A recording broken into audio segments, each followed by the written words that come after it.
I'm Derek B., editor of the Peru Tribune. I'm back with you for day 2 of a new video feature we're doing here at PeruTribune.com. Tomorrow's news, in which I show you a little bit about what's going to be in the next day's newspaper. In this case, on Wednesday, I'm telling you a little bit about Thursday morning's content. In our lead story, this is a terrible story actually. Tuesday night, a man from Upland was killed in a crash outside west of Converse. Apparently, 33-year-old Terry Lee Houseman Jr. Was traveling west, went into the opposite lane of traffic, and hit a semi-truck.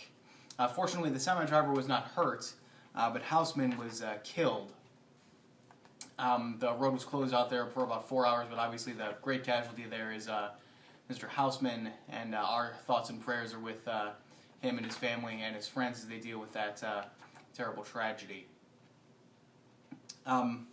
In our display story, Chad Abshire went out to the Miami County Jail actually late last week and talked to Sheriff Tim Miller about some of the upgrades that they have out there in the new jail, which cost about $16 million to build, as opposed to the old downtown jail on Court Street, which didn't have nearly so many amenities.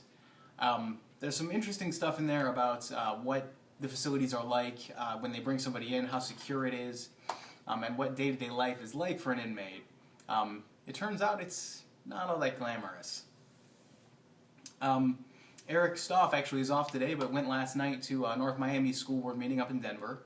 Heard from Superintendent Kathy Egolf about some savings they're going to get on a new copier contract.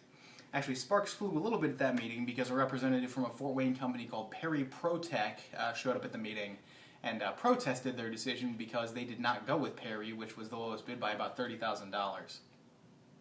Egolf said that Perry did not actually meet the specifications that the district set out, and that was why they went with a different company, Advanced Imaging, which is going to be taking care of that new contract for the next 5 years. Finally, on A1, we have a submitted story from the Miami County Community Foundation. They're celebrating their 20th anniversary by publishing stories of philanthropy through the foundation. This one is about a man named Tony Hare, who passed away in October of 2004, who actually was a longtime Peru Tribune employee. He was a photojournalist and loved to teach kids about photojournalism, and his wife now has set up a scholarship through the Community Foundation that helps kids go on to study photography in college.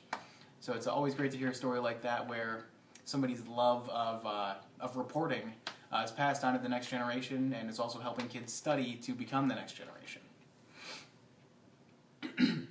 Inside the paper, on our In the Mirror page, we have some extra photos from Chad from his Veterans Day coverage. We have a photo of 4 kids who were honored for the essays they wrote, among other things. Some extra stuff from the Dick Quigley Jazz Festival over the weekend, and some extra stuff from Blair Point's Star Party on Saturday, including some kids crawling through this inflatable tube that shows them constellations and stars, the patterns when they look up. Thought that was really cool. Finally, on the sports page, Nick Roby is doing the last in his series of girls basketball previews. Today he talked to Ryan Demeen over at North Miami, who's trying to resuscitate that program. They've been through some lean years over there. Meanwhile, on the other side of the county, in Converse, Todd Law is working on another winning season at Oak Hill. I was stunned by this statistic. He has not had a losing season since his first one there, which was 10 years ago. Since then, they have been enormously successful. And we wish him all the best, and also North Miami as they try to pick up the pieces, as it were. As always, you can find all of those stories in tomorrow's print Peru Tribune. You can find them at PeruTribune.com. You should be able to find them starting Wednesday night. You can find all of our reporters on Twitter. You can find us on Facebook. You can also find the Peru Tribune on Twitter. Until tomorrow, that's tomorrow's news. I'm Derek B. Have a good night.